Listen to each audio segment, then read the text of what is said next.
मोठ्या गतीनं अंबादास दानवे पुढे गेले. सुदाम मामा इथं बसलेले. सुदाम मामा मी सोबत आहे.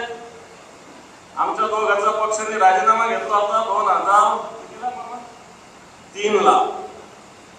बरोबर आहे. 3 ला राजीनामा घेतल्यानंतर बाजूच्या गावात खुर्चीवर बसण्याचं मी ठरवलं होतं. ठीक आहे, मुख्य खुर्ची नाही मिळणार. माझी अपेक्षा काही नव्हती. खैरे साहेबांनंतरच या जिल्ह्याचा नेता बनायची एवढीच अपेक्षा होती, बाकी काही अपेक्षा नव्हती. खैरे साहेब एक नंबर, त्याच्याविषयी काही प्रश्न असायचा काही कारण नाही आपल्या जिल्ह्यामध्ये. आता मामा आणि मी बरोबर आहे. मामा लागलं बरोबर, पण एक दटून थांबावं लागतं. तिकीट नाही मिळालं तरी पक्षाचं काम करावं लागतं. बरोबर की नाही? बरोबर आहे. म्हणजे तिकीट नाही मिळालं तरी पक्षाचं काम करावंच लागतं ना.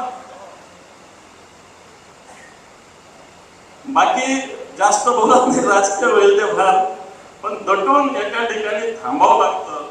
हे सगळ्यात महत्वाचं आहे. यश अपयश हे येत असतं, जात असतं. ही प्रोसेस आहे.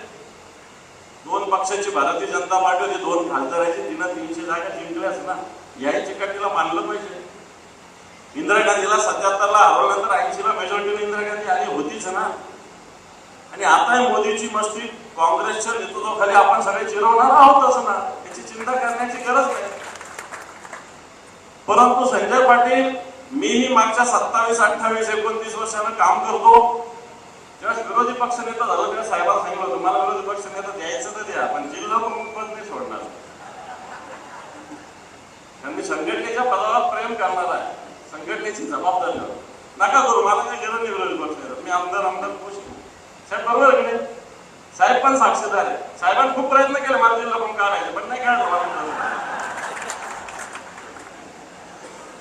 काढलं उद्धव साहेबांनी. खूप प्रयत्न केले. आता आमदार झाला काढा, नेता झाला काढा, निघणार नाही. मी ज्या दिवशी ठरत त्याच दिवशी निघाल, तोपर्यंत नाही निघणार. तेवढं नक्की.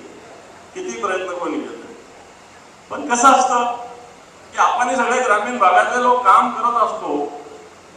मी 28-29 वर्षांनी काम करत असताना वाटतं काही प्रमाणात ज्या संधी मिळते त्यावेळेस त्याचं सोनं करण्याचं सुद्धा एक कसब असायला लागतं. आता मी महाराष्ट्रात फिरतो, आपल्या आशीर्वादाला मला कुठे सांगितलं जातं की इकडे जा तिकडे जा. मी कुठेही जातो. बाहेर गडचिरोली चांदापासून बांधापर्यंत मला गाव कळाले. मला आधी वाटायचं चांदा म्हणजे चंद्रपूर आणि बांधा म्हणजे बांद्रा. पण चंद्रपूरच्या पलीकडे गडचिरोलीला एक चांदा नावाचं गाव आहे आणि सिंधुदुर्गच्या गोव्याच्या कोपऱ्यामध्ये बांधा नावाचं गाव आहे. हे मला नंतर कळलं. आता कळालं. चांदा ते बांधा कशाला बांधा. नाही तर मला एबीपी माझा, उघडा डोळे बघा नीट.